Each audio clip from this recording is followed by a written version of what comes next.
বাংলাদেশের অর্থনীতির প্রাণকেন্দ্র চট্টগ্রাম বন্দর, অথচ বিদেশি কোম্পানির হাতে চলে যাচ্ছে একের পর এক বন্দর, টার্মিনাল ও স্থাপনা।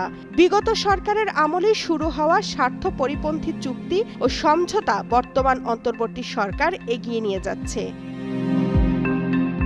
চট্টগ্রাম বন্দরের স্বয়ংসম্পূর্ণ, বৃহৎ ও সবচেয়ে বেশি রাজস্ব আহরণকারী new mooring container terminal Dubai ভিত্তিক অপারেটর কোম্পানি ডিপি ওয়ার্ল্ডকে দেওয়ার প্রক্রিয়া চূড়ান্ত পর্যায়ে রয়েছে।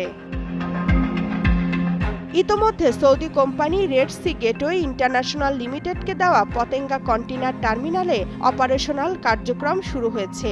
2024 সালের 11 জুন এ টার্মিনাল 22 বছরের জন্য সৌদি কোম্পানিটির হাতে তুলে দেওয়া হয়। বিদেশিদের হাতে চট্টগ্রাম বন্দর তুলে দেওয়ার সিদ্ধান্তের বিরুদ্ধে তীব্র প্রতিবাদ জানিয়েছে শ্রমিক সংগঠনগুলো। তাদের শঙ্কা, এতে হাজার হাজার দক্ষ শ্রমিক ও কর্মচারী বেকার হয়ে পড়বে, দেশ থেকে চলে যাবে বিপুল বৈদেশিক মুদ্রা, গুরুত্বপূর্ণ স্থাপনার নিয়ন্ত্রণ চলে গেলে দেশের স্বাধীনতা ও সার্বভৌমত্বের জন্য হুমকি হতে পারে। অন্তর্বর্তী সরকারের এমন হঠকারী সিদ্ধান্তের বিরুদ্ধে জাতীয়তাবাদী শ্রমিক দল, বন্দর শ্রমিক ফেডারেশন, জামায়াতে ইসলাম, এমনকি বৈষম্য বিরোধী ছাত্র আন্দোলন প্রতিবাদ করে। নৌ মন্ত্রণালয় ও বন্দর কর্তৃপক্ষ বরাবর স্মারকলিপিও পাঠায়। 2001 সালে চট্টগ্রাম বন্দরের নিউ মুরিং কন্টেইনার টার্মিনাল নির্মাণ শুরু হয়। চট্টগ্রাম বন্দর কর্তৃপক্ষ নিজস্ব তহবিল থেকে 2000 কোটি টাকা ব্যয়ে এই টার্মিনাল নির্মাণ করে। বন্দরের মূল আয়ের 60% আসে এই টার্মিনাল থেকে। সব মশার বিরুদ্ধে সুরক্ষা দিতে এলো বসুন্ধরা এক্সট্রিম অ্যারোসল, মশার বিরুদ্ধে এক্সট্রিম সুরক্ষা। 2007 থেকে 2024 সাল পর্যন্ত এই একটি টার্মিনালেই 1,18,63,000 TEUS কন্টেইনার হ্যান্ডেলিং হয়েছে।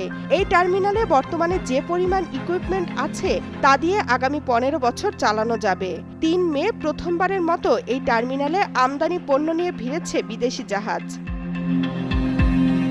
এদিকে 2 মে চট্টগ্রাম সফরে গিয়ে প্রধান উপদেষ্টার প্রেস সচিব শফিকুল আলম বলেন, সেপ্টেম্বরের মধ্যেই চট্টগ্রাম বন্দরের এনসিটি সহ বিভিন্ন প্রকল্পে বিদেশি বিনিয়োগের প্রক্রিয়া শেষ করতে চায় সরকার। এই বন্দরে বিদেশি বিনিয়োগের মাধ্যমে বাংলাদেশকে ম্যানুফ্যাকচারিং হাব হিসেবে গড়ে তোলার ইচ্ছা রয়েছে প্রধান উপদেষ্টার।